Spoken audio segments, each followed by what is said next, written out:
வணக்கம் நண்பர்களே. இன்று அத்தியாயம் 6 கேட்போமா?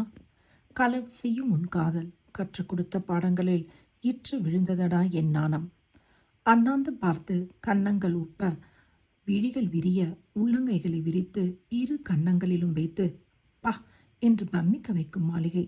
பிரமிக்க வைக்கும் அந்த மாளிகையில் வசிக்கும் உணர்வு துளியளவும் இல்லாமல் விட்டேற்றியாக ஆதவன் என்ற விதம் பிரீத்திக்கு ஆச்சரியத்தை அளித்தது. ஆதவன் அப்படியொன்றும் தன்னடக்கம் கொண்டவன் அல்ல.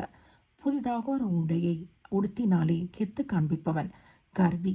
அப்பேற்பட்ட ஆட்டக்காரன் இப்பேற்பட்ட மாளிகையில் வசிப்பதை பற்றி பீற்றிக் கொள்ளாமல் இருப்பது பேராச்சரியம் என்றால், இந்த மாளிகை விட்டு வெளியேறி பூனாவில் காலை ஊன்ற விரும்புவது பேராச்சரியத்திலும் பேராச்சரியம். என்னடி இப்படி மலைச்சு போய் நிற்கிற? பிரீத்தியை கிள்ளி விட்டால் ஆர்த்தி. 8 வயது வரை ஒன்றாக வளர்ந்தவர்கள். 6 மாத இடைவெளியில் ஒரே வருடத்தில் பிறந்தவர்கள். ஒரே வயது, ஒன்றுபட்ட சிந்தனை என்பதில் 8 வயதில் பிரிந்தாலும் வருட இறுதி விடுமுறை நாள்களில் சந்திக்கும் போது மாறாத அன்புடன் கைகோர்ப்பவர்கள் என்று வரிசைப்படுத்தப்படும் பல காரணங்களினால் பிரீத்தியும் ஆர்த்தியும் ஒருவரை ஒருவர் பாடி போடி என்று தான் அழைத்துக் கொள்வார்கள். ஏய், கற்பனையில் கூட இப்படிப்பட்ட பேலஸை நான் பார்த்ததில்லை ஆர்த்தி. நானும் தான் பார்த்ததில்லை. 8 வயதுக்கு மேலே தான் இந்த ஊரும் மாளிகையும் எங்களை வான்னு அழைச்சது. இலகுவாக சொன்னான் ஆர்த்தி. வெற்றிலை பார்க்க வைத்து அழைக்கல.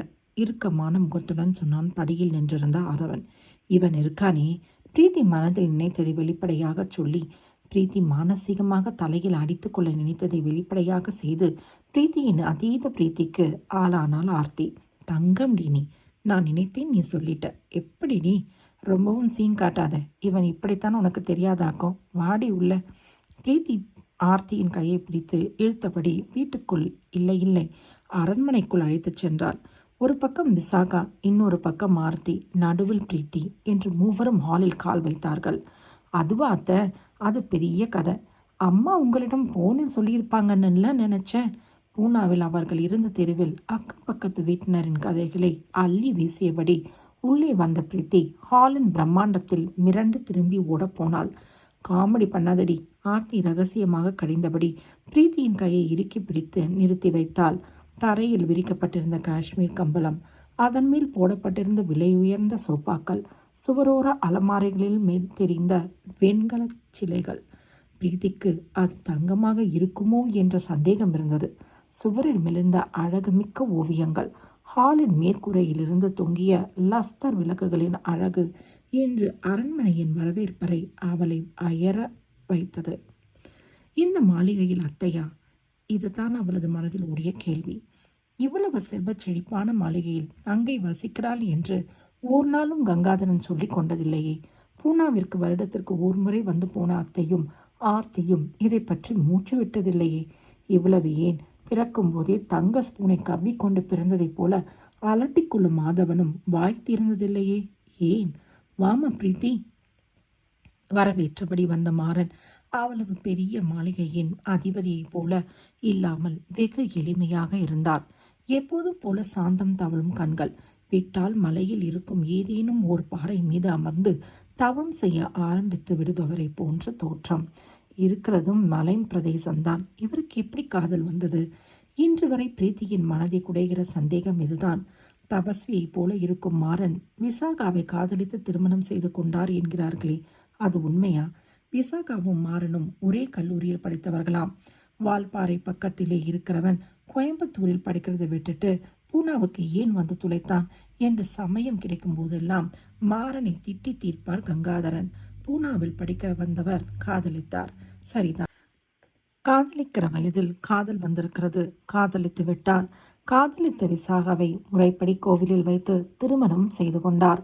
அதுவும் சரிதான். காதலுக்கு அடுத்து கல்யாணம் தானே. இதுவரை சரியாக போய்கொண்டிருந்தது. இடையில் ஏன் பிசகியது? அதுதான் பிரீத்திக்கு இது நாள் வரை தெரியாத ரகசியமாக இருந்தது. காதலியை கைவிடாமல் முறைப்படி திருமணம் செய்து கொண்ட மாறன் எதற்காக மனைவியை தன்னுடன் அழைத்துச் செல்லாமல் மைத்துனரின் வீட்டில் விட்டார்? 2 குழந்தைகளுக்கு தகப்பனான பின்பும் ஏன் வந்து வந்து போனார்? ஆனால் மனைவி எந்த அளவுக்கு மன உளைச்சலுக்கு ஆளாவாள் என்று புரிந்து கொள்ள முடியாத முட்டாளா அவர்? மெத்த படித்தவர், மேதாவி, சாந்த சுரூபி. அந்த மகான் தன் மனைவிக்கு செய்தது அநியாயம். என்னத்தான் திருமணமாகி 16 வருடங்கள் கழித்து மனைவியை தன்னுடன் அழைத்துச் சென்றாலும் அவர் விசாகா அத்தைக்கு இழைத்தது அநீதிதானே. அந்த வகையில் தன் அப்பாவின் கோபத்தில் நியாயம் இருப்பதாகவே பிரீத்தி நினைத்தாள். எந்த அண்ணன் தான் தங்கைக்கு அநியாயம் நடந்தால் பார்த்து கொண்டிருப்பான்? சின்னஞ்சிறு வயதிலிருந்து பருவ வயதுக்கு மாறிய காலகட்டத்தில் ஆதவனின் பார்வையும் மாறத் தொடங்கிவிட்டதை பிரீத்தியின் பெண்மைக்கே உரிய நுண்ணறிவு உணர்ந்து கொண்டது. அதன் பின் ஆதவனிடம் அதிகமாக பேச மாட்டாள். அனைத்து அரட்டையும் ஆர்த்தியிடம்தான். அவளிடம் மாறனை பற்றி பிரீத்தி கேட்டிருக்கிறாள். ஏன் அவர் விசாவை அழைத்துச் செல்லாமல் பூனாவிலேயே இருக்க வைத்திருந்தார் என்று தூண்டி துருவி இருக்கிறாள். பிரீத்தி எதை கேட்டாலும் பதில் சொல்லும் ஆர்த்தி அதற்கு மட்டும் பதில் சொல்ல மாட்டாள். மௌனமாகி விடுவாள். மௌனம் என்பது தப்பிக்க விரும்புபவருக்கு பாதுகாப்பு கேடயமாகி வருகிறது. மௌனத்தை உடைத்து உள்புகுதல் என்பது சிரமமான ஒன்று. அந்த அரண்மனைக்கு சற்றும் பொருந்தி வராத மாறன் தான் அரண்மனையின் அதிபதி என்பதை ஏற்றுக்கொள்வது பிரீத்திக்கு சிரமமான ஒன்றாக இருந்தது. விசாகா பிரீத்திக்கு குடிக்க ஏதாவது கொடுத்தாயா? ஆர்த்தி, உன் மாமா மகளுக்கு ரூமை காட்டுமா, ரெஸ்ட் எடுக்கட்டும், அவ்வளவுதான்.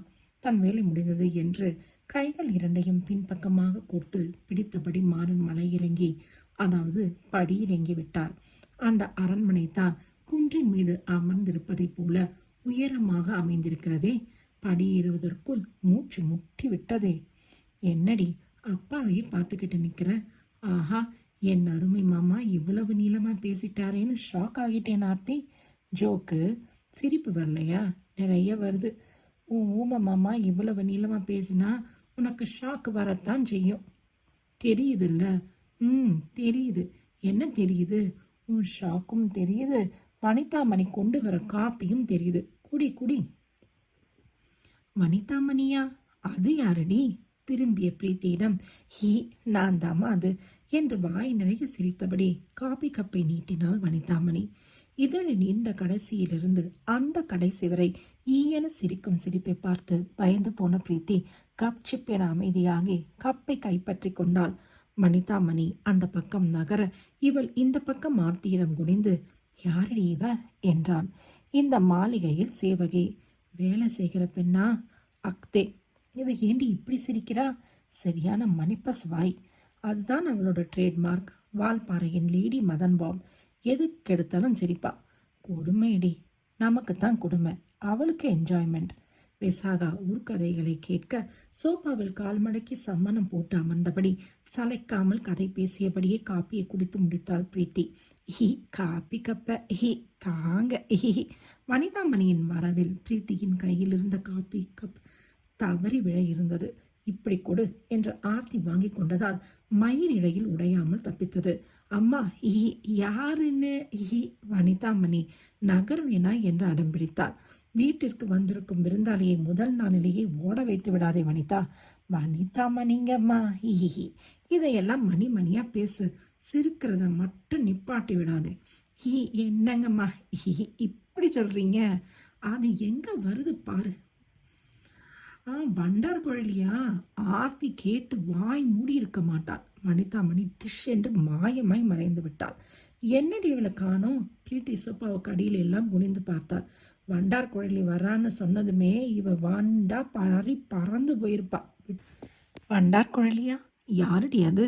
நமக்கு சமையல் வேலை செய்கிறவங்க. நம்ம வனிதாமணிக்கோ அண்ணி.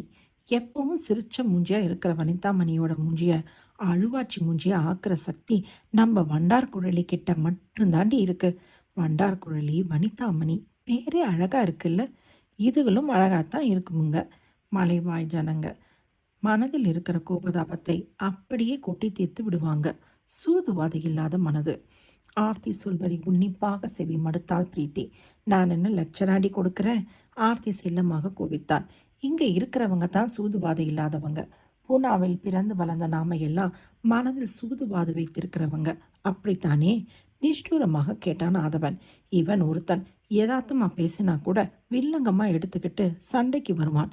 அழுத்து கொண்ட ஆர்த்தி, நீ வாடி, உன் ரூமை காட்டுற. ஏரோட்ரம்மில் இருந்து இவன் கூட கார்ல வந்திருக்கிற. முறைச்சி முறைச்சி உன்னை கடுப்படிச்சிருப்பான். கடுப்பு போக சுடு தண்ணீரில் குளிச்சுட்டு தூங்கி எழுந்துரு, ஃப்ரெஷ் ஆகிருவ என்றபடி பிரீத்தியை எழுப்பினாள். களைப்பு போகத்தானே சுடு தண்ணியில் குளிப்பாங்க. விசாகாவிற்கு சந்தேகம் வந்துவிட்டது. அது மற்றவங்களுக்கு. உங்கள் மகன் கூட ட்ராவல் பண்ணினா கடுப்பு களைப்பு மிஞ்சிரும். தாய்க்கு விளக்கம் கொடுத்துவிட்டு பிரீத்தியிடம் பேசியபடி மாடிப்படியில் ஏறினாள் ஆர்த்தி. பிரீத்தியின் பெட்டி ஏற்கனவே வனிதாமணியின் கைவரிசையால் மாடி ஏறிவிட்டதாம். கலகலத்து பேசியபடி ஏறிட்டு பார்த்த ஆர்த்தியின் பேச்சு நின்றுவிட்டது. படு அமைதியாகிவிட்ட அத்தை மகளை விசித்திரமாக பார்த்து பிரீத்தி தானும் ஏறிட்டாள். எதிரே கண்டைப்பான பார்வையும் கடுமையான முகமுமாக அஜானுபாகுவாக ஒரு மனிதர் இறங்கி வந்து கொண்டிருந்தார். 80 வயதிற்கு மேலிருக்கும். மலைவாழ் மக்களுக்கே உரிய உறுதியான உணர்வாக ஓங்கி உயர்ந்த நெடுமரம் போன்ற உருவம். இவ்வளவு உயரமா என்று ஆச்சரியப்பட்டு போனாள் பிரீத்தி. இவர் யார்? எதற்காக ஆர்த்தி அவரை கண்டதும் அமைதியாகிவிட்டாள்? இந்த கேள்விகளுக்கு விடைகளை அடுத்த காணொளியில் கேட்போம். நன்றி நண்பர்களே.